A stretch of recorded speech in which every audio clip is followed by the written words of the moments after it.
ఈ రోజే డౌన్లోడ్ చేయండి. మీ ఫేవరెట్ షోస్ చూడండి. డాక్టర్ గారు, మరి కేవలం బాలింతలు అలాగే పత్యంలో ఉన్నవాళ్ళు మాత్రమే తినే కూరలు ఈ రెండు. ప్రకృతి వైద్య విధానం బాగా స్ట్రిక్ట్ గా ఫాలో అయ్యే వాళ్ళు తింటారు. మిగిలిన వాళ్ళు ఎవ్వరు సాధారణంగా ముట్టుకోరు పొట్లకాయ, బీరకాయ. ఈ రెండింటిని ఉపయోగించి రోటి పచ్చడి తయారు చేసుకునే విధానం ఏంటో ఒకసారి చూపిద్దామా? కూరగా అయితే బాగోదు కానీ రోటి పచ్చడిగా అయితే ఈ రెండింటికి చాలా బాగుంటుంది. అందుకని హై ఫైబర్ ఉండే బీరకాయతో, చక్కటి మినరల్ కంటెంట్ ఉండే పొట్లకాయతో, ఈ రెండింటి కాంబినేషన్ తో రోటి పచ్చడి మన పద్ధతిలో గనక చేస్తే కర్రీ తిన్నంత ఎక్కువగా రోటి పచ్చడి తినేసేయచ్చు. అలాంటి సులభమైన ఆరోగ్యకరమైన పద్ధతి చూడండి.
రోటి పచ్చళ్ళు కూడా పులకాలు తినేటప్పుడు మనం కర్రీస్తో పాటు పక్కన పెట్టుకుంటే పోషకాలు పోకుండా ఎక్కువ మొత్తంలో మంచి ఆహారాన్ని అందించినట్లు అవుతుంది. అందుకని న్యాచురోపతి ఫాలోవర్స్ ఆకుకూరలు, కూరగాయలు వండుకున్నప్పుడు కూడా రోటి పచ్చడి కూడా ఒకటి పెట్టుకుంటే ప్రతిరోజు లాభాలు బాగా అందటానికి ఇది ఒక మంచి అవకాశమే. డాక్టర్ గారు, మరి ఎండ తగలక చాలా పార్ట్స్, ప్రైవేట్ పార్ట్స్ ముఖ్యంగా నలుపు వర్ణంలోకి మారిపోతూ ఉంటాయి. మరి ఇలా ఉన్నప్పుడు ప్రకృతి పరంగా ఏమైనా చిట్కా అందిస్తే బాగుంటుంది కదా ప్రేక్షకులందరికీ? గజ్జల్లో చంకల భాగంలో, పిరుదుల భాగం మధ్య భాగాల్లో కొబ్బరి నూనె రాయండి. కోల్డ్ ప్రెస్డ్ కొబ్బరి నూనె అని ముందు రాసేసేయండి. నిమ్మకాయ కట్ చేసి ఆ నిమ్మకాయ చెక్క డైరెక్ట్ గా చంక భాగాల్లో, గజ్జల భాగా ఇది వేసి రుద్దుతూ ఉంటే దీనికి కొంత ఫైబర్స్ ఉంటాయి. రసం కూడా నొక్కే కొద్ది బయటకు వస్తూ ఉంటుంది. ఆ క్లీనింగ్ కి అందులో ఉండే సిట్రిక్ యాసిడ్, అందులో ఉండే కొన్ని పవర్ఫుల్ కెమికల్ కాంపౌండ్స్ వల్ల మృత కణాలు నల్లటి పొరలు లేచి వచ్చేస్తుంటాయి. అందుకని కొబ్బరి నూనె రాస్తే అక్కడ ఆ ఫంగల్ ఇన్ఫెక్షన్స్ కానీ ఏమన్నా బ్యాక్టీరియల్ ఇన్ఫెక్షన్స్ ఉంటే కూడా తగ్గిపోతాయి అన్నమాట.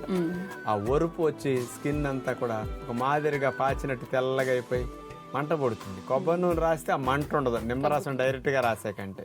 అందుకని ఇట్లా రాసి దాని మీద నిమ్మ తొక్కేసి రుద్దుకుని 5-10 నిమిషాలు స్నానం చేస్తే దురదలు తగ్గుతాయి, నలుపు తగ్గుతుంది, ఒరుపు లేకుండా కూడా బాగుంటుంది.